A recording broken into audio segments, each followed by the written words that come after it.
Okay, so we're shifting from a discussion of strategy and its relation to cost management. Now we're going to get into some basics. I mean, some real basics. It's going to be a repeat for some. Some components will be a repeat for you here. That's why I want to get it out of the way today.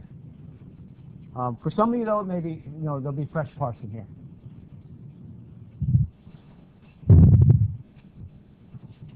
There definitely will be some fresh parts as I think about it. We're going to get into some basic cost-related definitions.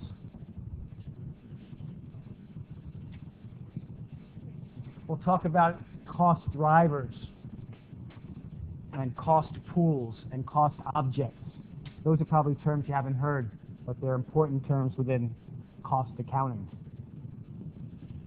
And we'll talk about volume, structural, and execution and activity cost drivers.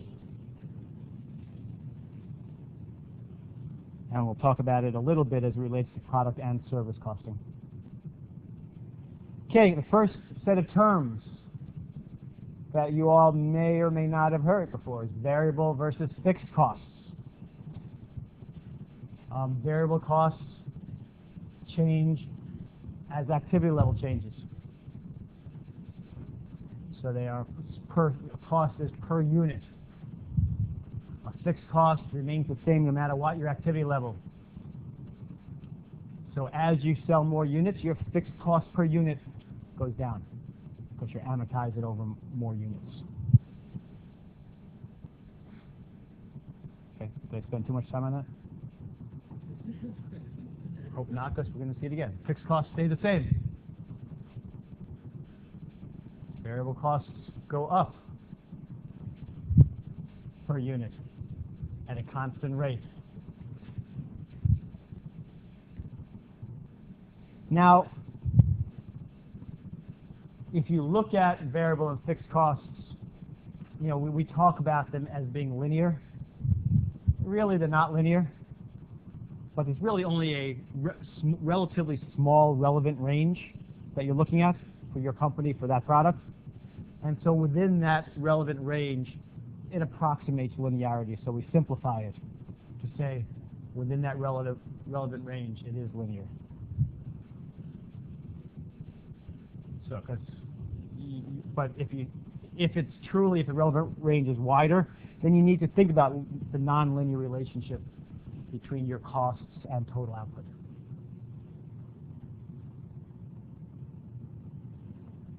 Marginal cost versus average cost. The marginal cost is the extra cost that will be required to produce one additional unit. The average cost is the total cost to produce all your units divided by the number of units you have. So marginal versus average costs. And your marginal costs and your average cost, for that matter, go down as you produce more units because your variable cost per unit stays the same, but your marginal cost goes down because your fixed cost for that marginal unit is less because it's being amortized over more units. So the more units you produce, all else being equal, within your linear relevant range, will result in some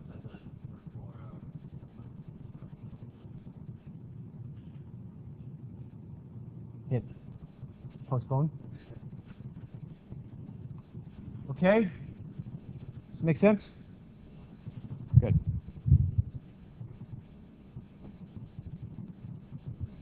Give me a variable cost for Southwest and a fixed cost for Southwest Airlines. That's a variable cost. Give me a fixed cost. It's the warehouse for the planes, the hangars. How about a variable cost?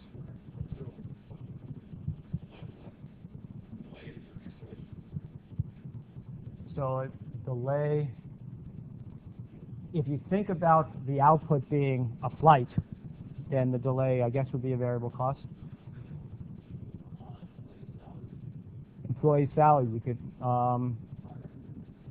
Some of them are in union, so it's not as variable as you'd like. But employee salary is often a variable cost. In the case of Southwest, there are none. Fuel costs, okay. What's that?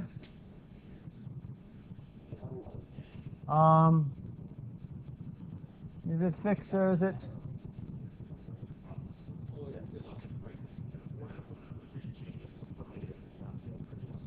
Uh-huh. So the airline industry has a lot of fixed costs, right? The airline industry is a tough industry. How about a retailer? What's the fixed cost? Like Target? Yeah. The bricks and mortar? And what's the variable cost? The goods that they sell would be a variable cost. Okay. Nailed it. Okay, another are direct costs and indirect costs. We may start to get into types of costs you may not know, maybe not. Direct costs are costs that can easily and conveniently be traced to a product or a department. So the cost of paint that's put on a car. You know how much paint you had before, you know how much paint you have after. You can say, here's the amount of paint we put on that car. That would be a direct cost in a car, building a car. Indirect costs are costs that must be allocated in some fashion to a product. The cost of advertising for Southwest. You can't associate it with a particular flight or a particular, particular flight. So the cost has to be allocated to each of your flights to understand whether certain routes are profitable or not profitable. The cost of advertising somehow has to be allocated. So direct and indirect costs. So if you think about direct and indirect costs for a manufacturer, some direct costs are direct materials costs, and that is some relationship between the price you pay for those materials plus the freight for shipping those materials to your site, minus any discounts that you might have gotten on those materials, which factors into the price. And then you have to give an allowance for scrap and shrinkage and defects and things of that nature. So that would be your direct material cost for producing something. So you need to think about the shrinkage in the cost. Indirect material costs are things such as rags, lubricants, small tools, things of that nature, things you might need on a factory floor just to make the factory run, but you can't associate it with a unit of output. They're a general cost. And they can be pretty big.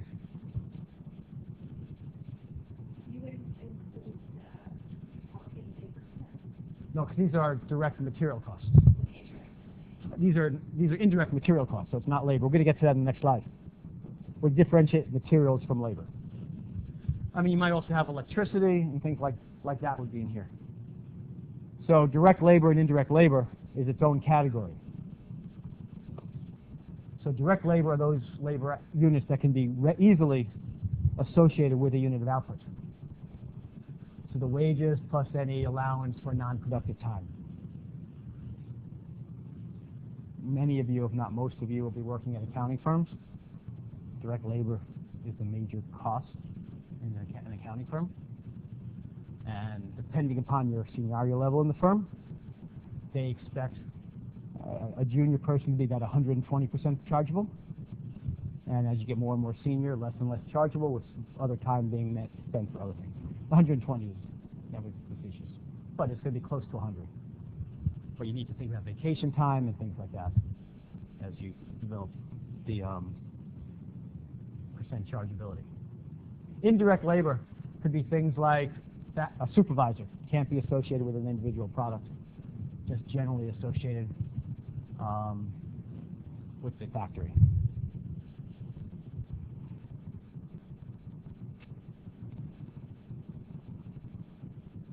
So indirect costs combine for materials, labor, and anything else you might have. It's called overhead. And it might be called indirect manufacturing costs or factory overhead. You'll generally see it as overhead or OH.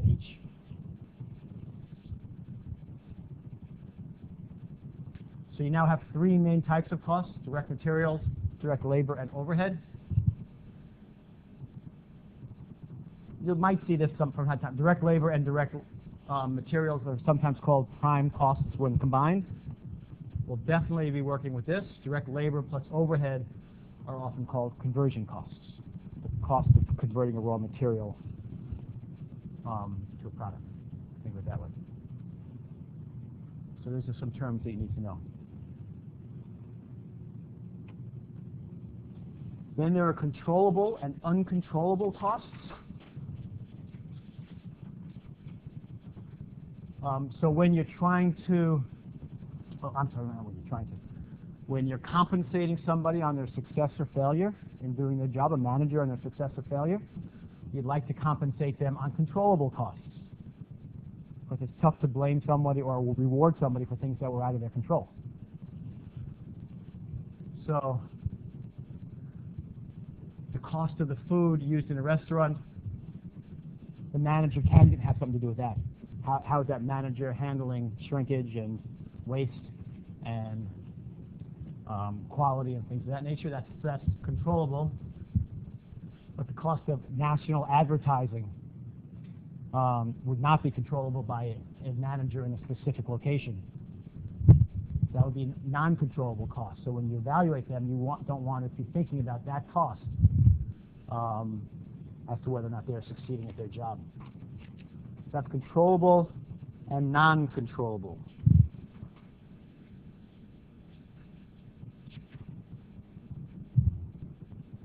Okay, the next term is opportunity and sunk costs. Opportunity costs are the potential benefit that is given up when one alternative is selected compared to another. So by coming to college, if you didn't come to college, you could have earned $20,000 a year. $20,000. So your opportunity cost for choosing to attend college is $20,000. That's the cost you're giving up. I know we talked about this last semester. Some costs are costs that were occurred in the past that when you do analyses going forward and you want to make decisions, you can't consider. So you bought an automobile 2 years ago for $12,000. That $12,000 is sunk because you bought it.